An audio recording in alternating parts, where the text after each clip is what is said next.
Welcome to Baby Boomer Tales. My name's Jim. Thank you for riding along today. You can find us at babyboomertales.com. Once you've arrived at our website, there are links to our social media places where you can hear our podcasts, such as Spotify, Apple Podcasts, etc. A place where you can preview and purchase our book, if you would wish, and a link to our Boomers General Store. It's been raining here like crazy, cats and dogs. Just hard rain for days and days. At night we have thunderstorms and they kind of rumble throughout the house. And when you're trying to sleep, the lightning will all of a sudden kind of stir you and light up the room and bring you back from snooze town and say, woo, maybe you'll look at your phone for a minute and check out the radar. We really needed it though. We just got back a little over a week ago from going to Colorado to one of our grandkids' graduation. And when we got back, there's only 1/8 of an inch of rain in the rain gauge. It was a good trip though. The weather was perfect, going there and coming. Unlike the last time we went to Colorado, we were in 80-mile-an-hour winds in December, and there was no snow. It was all dust. It was like we were in the Dust Bowl. Well, this time it was smooth sailing all the way. And it was really not that bad, except for 12 hours in the car, just stopping for gas. It makes for a long day. I keep telling myself we ought to do it in 2 days, but I get going, I just want to get there. And especially when we're coming home. I just want to get home. But it was a very nice time. I got to see family I hadn't seen for a long time. And of course, being around some grandkids is always the greatest for me. Even though they're growing up, even though they're not little kids anymore, they bless my heart. I have found that lately, within the last couple years especially, when I see like a character on TV that pulls something not good, or read about somebody that is acting like I don't think a person should act and stuff like that, I refer to them, I call them that dog breath. Why that dog breath? I guess it was a form of saying that low life, that scuzzball, that bad person or something. Well, about last week or something, I think it's while we were driving, I came to a realization that I like dogs and I like dog breath. Now, don't get me wrong. Have you seen that commercial where that dog's drinking out of the toilet and then it hears the key in the lock and the door opening and runs downstairs, and there's his master, this lady coming home from work, and she kneels down to greet the dog and he licks her in the face after drinking out of the toilet. Everybody goes, ooh, ooh. Well, who's guilty of that? I have a picture of the family dog, old Fritzy, back when I was a boy. I was probably about 16, holding that dachshund, and he's licking me in the face. I don't mind a dog licking me in the face. I really don't. And my dogs around here, now I've been dogless for a while, but when I have dogs, they go out and they eat possum poop and, sniff another dog in the butt and all that stuff. And then they come want to lick you in the face. Now, I'm not going to let the dog French kiss me, which it wants to do. And I don't think that is them showing affection anyway. They're probably trying to catch a little bit of what you had for lunch, licking you on the face. Who knows? I do know that calling someone dog breath is changed for me in the last little bit because I like dogs and I like dog's breath. And I don't want to give some character that I think little about a compliment by calling him dog breath. So I've got to come up with a new term and leave that dog breath as a term of endearment. I mean, I had old Pancho when I was a little kid growing up. I'm sure he'd lick me in the face, and he had good dog breath. Talked about Fritzy, the old family dog. Baloo dog, the dog that I had before I married my wife. In fact, she was the family dog for years. Wonderful dog. She had dog breath. She'd eat anything. She'd kill stuff, eat an old carcass and roll in it. You know how a dog is, don't you? I'm not talking about your poodle in the house or any of that. I'm talking about these rough and ready mountain dogs or Kansas dogs swimming in a pond. All that stuff.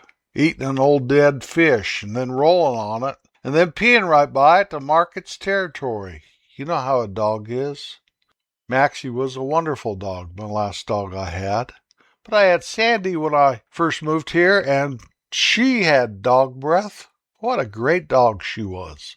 She wouldn't let a mole within 100 yards of the house. She'd dig 'em right out of their tunnel with just a flick of her paw. Grab that sucker and kill it. And then, male dogs. That's a whole different thing. These big old dogs I had, Chuck-a-Hawk. He weighed about 100 pounds. You didn't want him licking on you. No, not really. Not really. I liked the female dogs. They were at least dainty about it. And one of the last dogs I had, he was actually my daughter's dog, Fog, my daughter's family. We watched him for a couple years as they built their home in Colorado. He was pushing 100 pounds himself. Big old galoot. He didn't really want Fog licking you in the face either. Although he was a great dog. He was a great dog.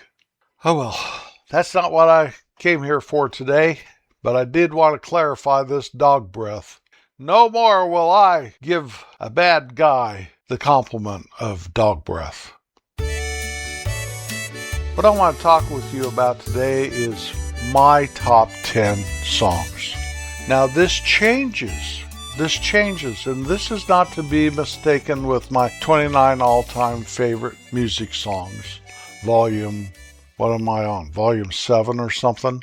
You're going to have a bunch of favorite songs. What this is, and I plan on doing this every year or so, my favorite songs of this time in my life. Some of them are carried over from years and years ago. Some of them are within the last 2 years. They've become a favorite song. I'm going to give you all 10 of these. Actually, there'll be 11. There's 10 in no particular order. And then I'll end up this episode with my number one song that I like the very best right now. So let's start out with Grandpa, Tell Me About the Good Old Days by the Judds from 1986. It made number 1 on Billboard's Hot Country charts. It is a wonderful song about Grandpa.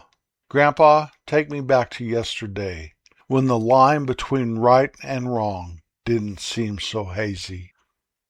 Cornerstone by Toby Mac and Zach Williams, 2022. Toby Mac wrote this song with his daughter after they buried Toby's oldest son. It is a wonderful song. The sun goes up, the sun comes down. This old world keeps spinning round this long and windy road.